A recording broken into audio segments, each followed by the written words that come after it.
Amara had always believed that the world was a mirror.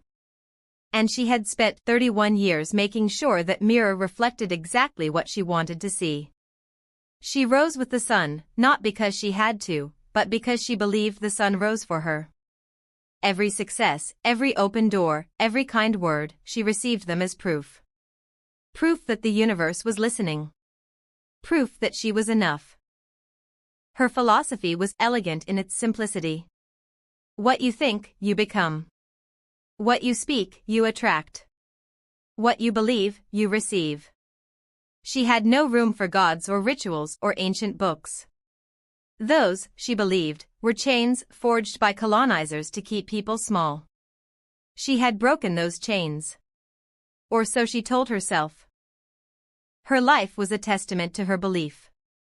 She had climbed the corporate ladder with grace. She had curated a circle of loyal, brilliant friends. She had a body she disciplined, a mind she sharpened, and a spirit, she assumed, that needed nothing outside itself. Her mantra was her prayer. Her ambition was her altar. And for years, the universe seemed to bow to her will. She saw religious people and pitied them. They need a crutch, she would say. They cannot trust their own minds.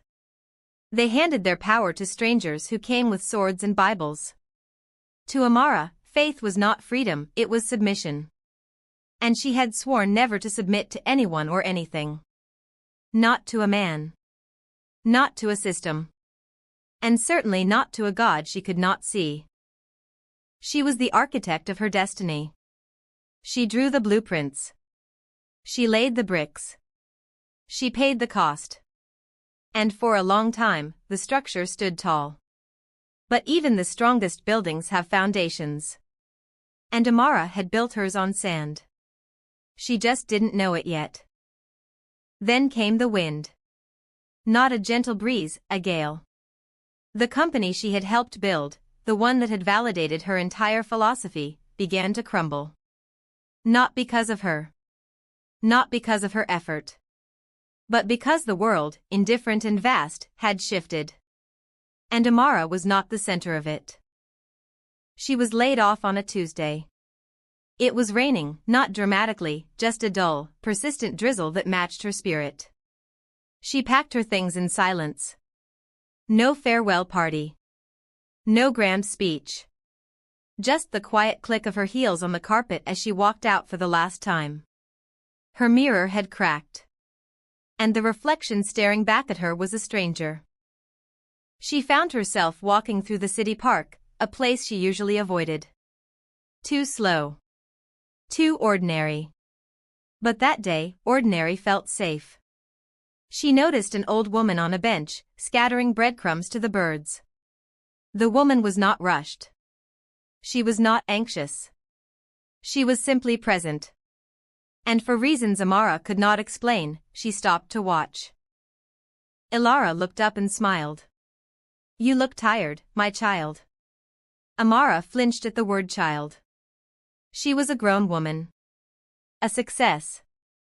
A force. But she said nothing.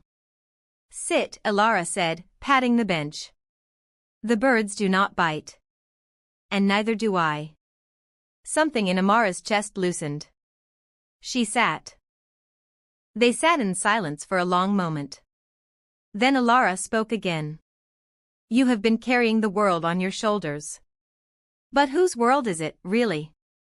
Amara opened her mouth to answer, to defend her philosophy, but no words came.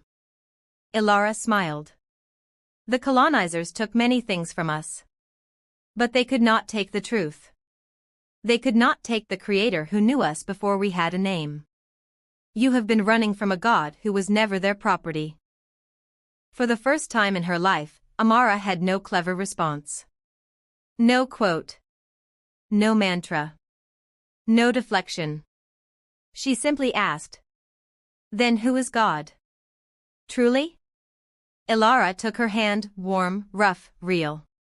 "The one who made the mountains before anyone drew a map. The one who heard the cries of our ancestors before anyone wrote a Bible.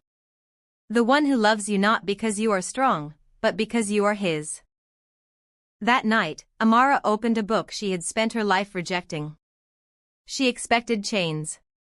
She expected condemnation. She expected the voice of colonizers. But instead, she read, "Come to me, all you who are weary and burdened, and I will give you rest." She read it again. And again. And the weight she had carried for 31 years, the weight of having to be enough, began to crack. Sunday came. And Amara, against every instinct, walked into a small church. She expected to feel out of place.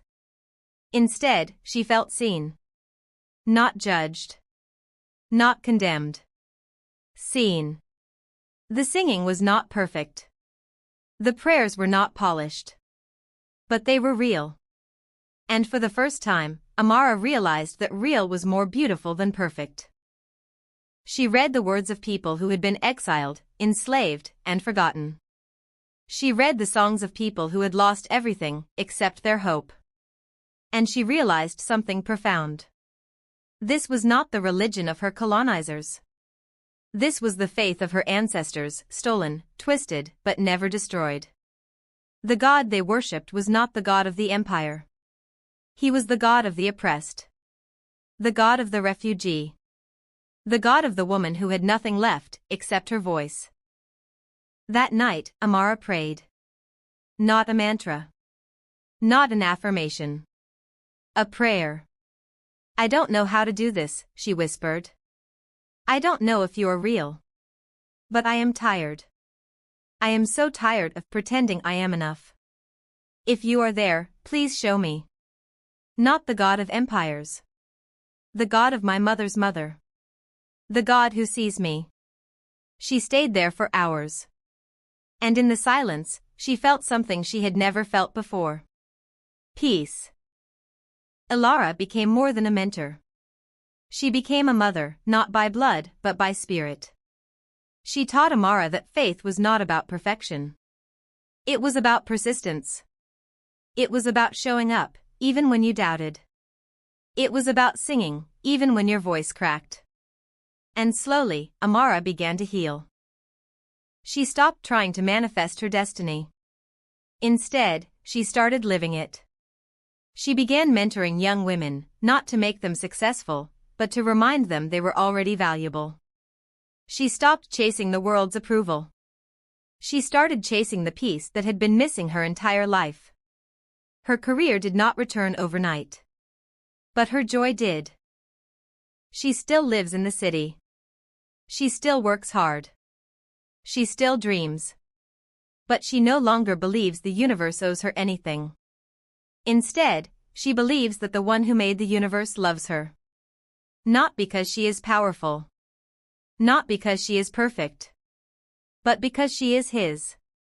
And for the first time in 31 years, Amara is finally free. The thief comes only to steal and kill and destroy. I have come that they may have life and have it to the full. John 10 verse 10. Trust in the Lord with all your heart and lean not on your own understanding. In all your ways submit to him, and he will make your paths straight. Proverbs 3 verses 5 to 6. For I know the plans I have for you, declares the Lord, plans to prosper you and not to harm you, plans to give you hope and a future. Jeremiah 29 verse 11. Come to me, all you who are weary and burdened, and I will give you rest. Matthew 11 verse 28. If this story touched you, remember. You are not the architect of your own worth. You are the beloved child of the one who built the stars.